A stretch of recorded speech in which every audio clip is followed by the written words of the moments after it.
자, 여러분 안녕하세요. 오늘은 이제 HIV의 진단 어떻게 하는지에 대해서 말씀을 드리도록 하겠습니다. 이 HIV라는 게 인간 면역 결핍 바이러스고요. 요게 이제 에이즈의 원인 바이러스로 알려져 있습니다. 그러니까 바이러스입니다. 바이러스. 세균이 아니라요. 이 바이러스는요, 어디에 감염이 되냐면 우리 몸의 면역 세포에 감염이 돼요. 아주 골치가 아픕니다. 그렇기 때문에. 자, 제가 이제 B형 간염 말씀을 드릴 때, 이 B형 간염 바이러스는 간세포에 감염이 되죠. 그래서 이제 간세포를 죽이고 그러는데, 얘는 이제 그게 아니라 면역세포에 감염이 되는 거예요. 그 면역세포 중에서도 이제 CD4 T셀이라고 하는 게 있어요. 뭐 그렇게 어려운 게 아닙니다. 이게 T세포인데요. T세포인데 이 T세포 표면에 이 CD4를 가지고 있어요. 그래서 이제 이게 CD4 T세포입니다. 여기에 이제 감염이 돼요. 얘가 굉장히 중요한 세포거든요.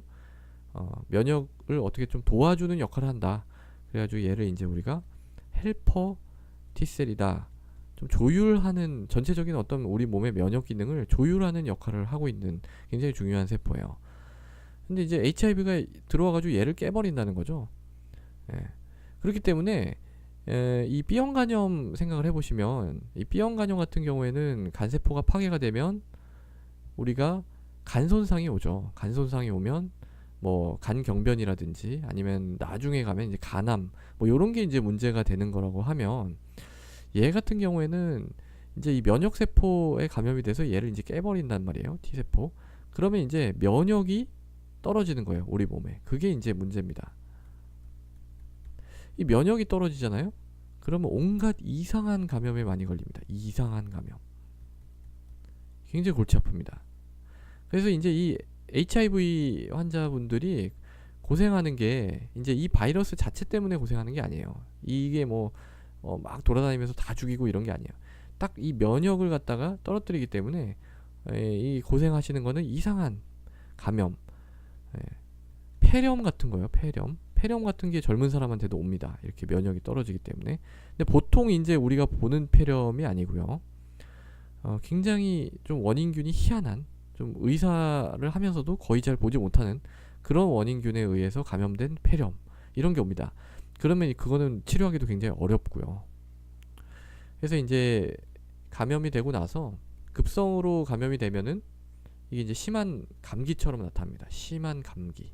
잘 몰라요. 그래가지고 뭐 목 아프고, 목이 아프고, 뭐 머리도 아프고, 이런 식입니다. 그러니까 뭐 이 HIV에 걸렸다고 해서 무슨 특별한 증상이 나타난 게 아니에요. 처음부터 막 면역이 확 떨어지진 않거든요. 이게 굉장히 서서히 떨어집니다. 막 10년, 20년 가요. 서서히 가다가 면역이 이제 거의 제로 가까이 됐을 때, 여기가 이제 면역이고 여기가 이제 시간이라고 하면은요, 제로 가까이, 이때가 면역 결핍이 나타나는 거예요. 그래서 이제 이때가 이제 우리가 에이즈다 이렇게 부르는 거예요. 이게 이제 이때가 이제 면역 결핍 증후군이 있는 그 기간인 거죠. 굉장히 오랫동안 쭉 이제 진행을 하는 그런 만성 질환 중에 일종이라고 보시면 돼요. 급성으로 왔을 때는 뭐 이런 식으로 온다는 거예요. 근데 이제 이때가 위험합니다. 이때 이제 전파가 잘 된다는 거죠. 이때 조심을 해야 된다라는 거죠. 그래서 이걸 어떻게 이제 진단을 하냐면은요. 이제 이거는 바이러스에 대해서 우리 몸이 어떻게 반응하는가를 보면 되는데요. 한 달, 두 달 정도를 볼게요. 여기가 이제 30일 정도 되고, 여기가 이제 2달 정도 된다고 보면, 우리 몸의 항체가, 이제 이 바이러스에 대한 항체죠. HIV 바이러스에 대한 항체가 한 10일부터 생기기 시작해요. 쭉 이렇게 생겨서 올라갑니다. 요게 이제 HIV에 대한 항체예요. 이 항체를 측정을 하면 이 사람이 감염됐는지를 알 수 있겠죠. 근데 그것도 이 항체 농도가 너무 낮으면 잘 몰라요. 그러니까 여기서부터 이때 정도까지는 측정해도 잘 안 나와요. 한 20일 정도 됩니다. 요때를 이제 우리가 윈도우 피어리어드다 이렇게 얘기를 해요. 윈도우 피어리어드. 그러니까 항체가 감염은 됐는데 항체가 나타나기 전 기간이다라는 뜻이죠. 뭐 우리나라 말로는 이걸 뭐 창문 기간 이렇게 얘기를 하는데 조금 이상한 것 같아요. 일단 저는 그냥 윈도우 피어리어드라고 할게요. 요렇게 진단을 할 수가 있고요. 근데 이게 좀 이제 늦고 좀 이제 계속 기술이 발전하다 보니까 이 바이러스 자체에 있는 어떤 단백질을 우리가 측정을 할 수 있게 됐어요. 그 중에 이제 P24라는 게 있는데요. 이 P24는 조금 더 일찍 나옵니다. 일찍 나와서 20일 정도의 피크를 치고요. 이렇게 쭉 피크를 치고 떨어집니다. 왜냐하면 이 항체가 이제 이때 확 생성이 되니까 떨어집니다. 이렇게. 이게 너무 떨어졌을 땐 또 안 나타날 수가 있겠죠. 얘 같은 경우에는 반대로. 예.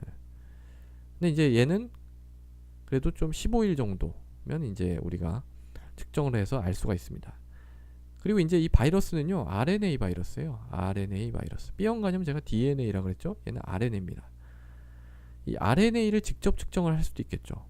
이게 사실 제일 빨라요. RNA는 이렇게 증가를 했다가 떨어져 가지고 이제 쭉 가거든요. 쭉 가는데 요게 이제 RNA예요. 얘는 한 열흘 정도. 그러니까 윈도우 피어리어드가 점점 짧은 거예요. 이 항체에서부터 시작해서 얘는 이제 P24라 그랬죠. P24는 한 15일 정도, RNA는 한 10일 정도, 조금 더 짧아집니다. 그래서 우리가 이제 보통 측정을 하는, 병원에서 측정을 하는 거는요, 엘라이자라는 방법을 써요. 그러니까 이제 이 항체하고 얘를 동시에 보는 거예요. 이렇게 이제 보는데, 이게 이제 세대가 거듭을 해서 지금 이제 4세대입니다.